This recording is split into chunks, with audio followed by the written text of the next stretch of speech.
So yung boy, kamusta mga buhay nyo dyan pre? Suko na ba sa mga pinagdadaanan sa buhay? Huwag kang susuko boy.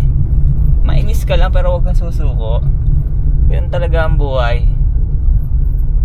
Wala tayong magagawa dyan. Sabi nga ng kanta ni ni Tupac. Kanta ba ni Tupac yun? Ayun. Yung life goes on. Tupac ba yun? Tupac? Oo, Tupac nga ata. Ano yun? Paano? Life is a baller. Ano nga, hindi ko alam eh. Basta Tupac nga ata yung boy, Tupac. Tupac nga ba yun? Life goes on? Comment nyo dyan sa baba, pre. Kung si Tupac nga yung kumanta nun. So yun. Anyway, on the way kami papunta ulit sa gym. Kasi day off ulit boy. Second day ng day off. Ganoon lang ulit. Buhat-buhat lang pag day off. Para kondisyon. Mahirap na ang sitwasyon ngayon. Maaga yung mga ano ngayon eh. Yung mga tawag doon, yung mga nagkakasakit kung napapansin nyo dahil sa lifestyle eh. Hindi naman 100% pero may tulong eh. May tulong boy, may tulong. Kaya kung ako sa inyo ayusin nyo yung lifestyle nyo.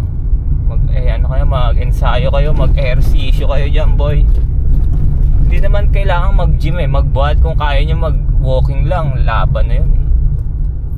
Tapos kung kaya nyo mag-jogging, tumakbo, laban. Any activity na may na physical activity, pwede yun. Basta sumabog yung pawis nyo, matunaw yung mga taba-taba nyo sa katawan. Kain lang kasi kayo ng kain boy, huwag ganun. So yun, kita-kits sa gym. Hintayin nyo na lang yung clip ko. Let's go.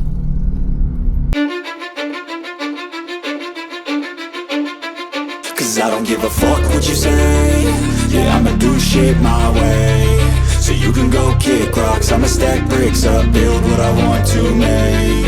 Yo, I got a lot of shit to say, so I'ma do this every day. I'll be writing things until I'm fucking buried in my grave. 6 feet deep under, but my body won't decay. Cause my messages are timeless, so they'll put them on display. Oh yeah, I rap with a certainty, I have a sense of urgency. A message for eternity, for everyone internally. I had some people burning me, but now they fucking learn to see I ain't the one to fuck with, now they looking nervously. And I don't really care what you think of me respectfully. You can kick rocks if you think you're fucking better, see I will outwork you, turn you to an enemy. Hurt you so bad that you're gonna need some therapy. I got the motherfucking recipe, I've been cooking up hits, I'ma leave a legacy. You'll be looking small when you're standing right next to me. I'm 5'10", bitch, but I'm 10 feet next to me. I don't give a fuck what you say. Yeah, I'ma do shit my way. So you can go kick rocks, I'ma stack bricks up, build what I want to make. Cause I don't give a fuck what you say. Yeah, I'ma do shit my way. So you can go kick rocks, I'ma stack bricks up, build what I want to make. Yeah, I'ma do it my way.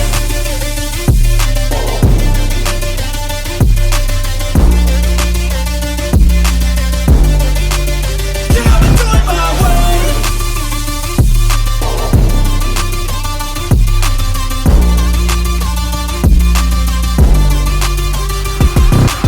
I can't contain it, I'm coming out with a statement. You really changed, man, all your music and arrangement. You don't know shit, shut your mouth, you can save it. I'm the same dude that got his come up from the basement. 100 songs, 100 weeks, didn't change it. Experiments, development, intelligence, and patience. I'll do it all again, cause I never feel complacent. Let's keep the good vibes, positivity's contagious. I'm never looking back, cause I made a life that's passionate. A college graduate suppressing all his talents, yeah. He found a way to go and change, become an advocate. For taking control of your life, go out and battle. And you think you have a dream, then act on it. Get after it, get out your head and fucking capture it. You got one life to master it.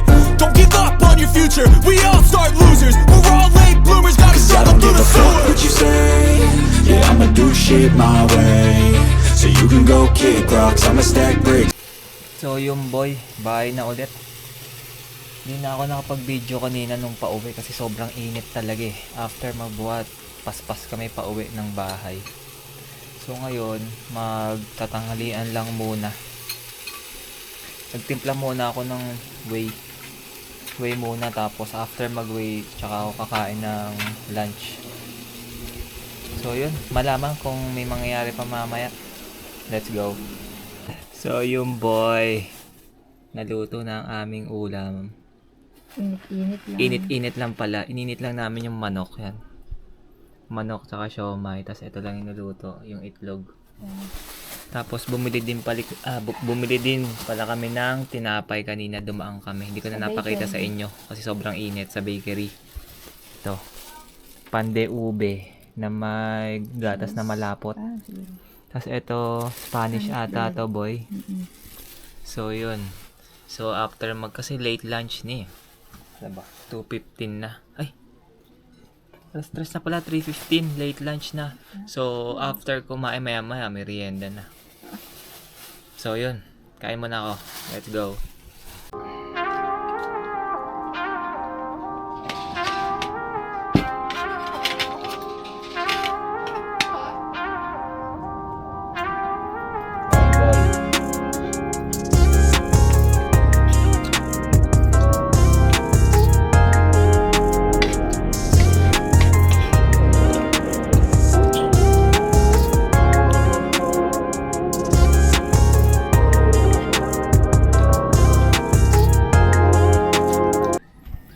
So, yung boy, no?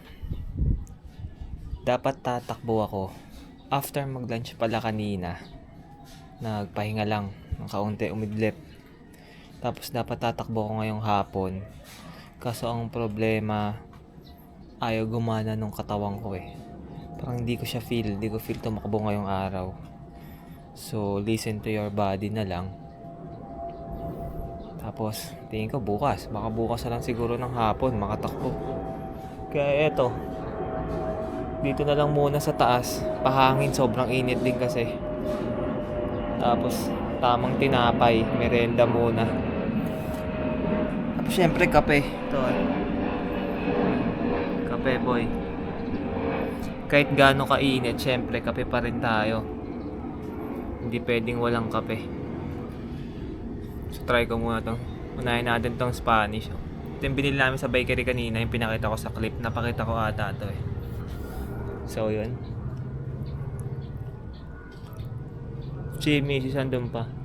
Tinitimpla niya pa yung kape niya dun sa loob eh. Lalabas din yung dito. Para magpahangin. Let's go.